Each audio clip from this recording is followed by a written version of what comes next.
Welcome back to the Power and the Glory. Before we get started, please like, share and subscribe. It really does help with the Google algorithm.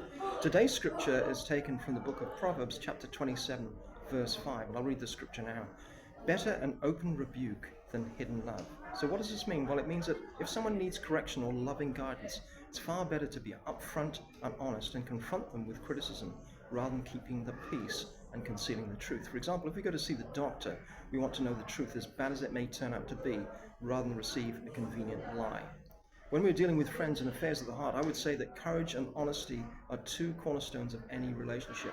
In simple terms, if you love someone, always let them know about this. And if they are going off track, be brave enough to risk being unpopular if it means it will help them in the long run.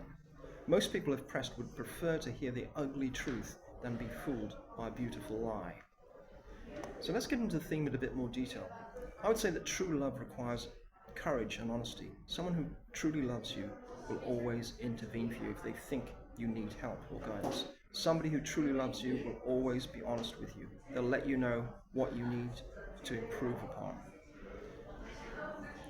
Secondly, and this sounds counterintuitive, but it's true, open rebukes show that we actually care. Show the other person where you stand by using an open rebuke where necessary. If they're delivered with gentleness and kindness, they demonstrate love in action rather than love as an unquantifiable emotion. Remember, love, particularly in the Bible, is an action, not a feeling.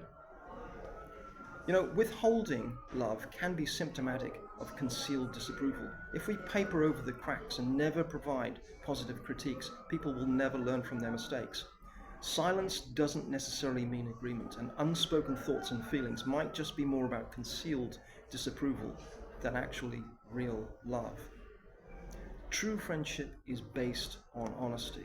If your friendship can weather constructive criticism, it's probably a relationship that will endure over the longer term. Because being able to apply honest criticism without experiencing negative ramifications demonstrates that your relationship is real and not fake. Telling the truth builds trust. If you develop a relationship with open communication, it's likely that the relationship will be built on a solid foundation of trust, because a relationship based on truth is one where confrontation and well-intended criticism is allowed. So next time a friend criticizes a negative habit, like excessive drinking, spending, or being morally irresponsible, don't get angry with them. Understand and appreciate they are showing you love if they're steering you away from future problems.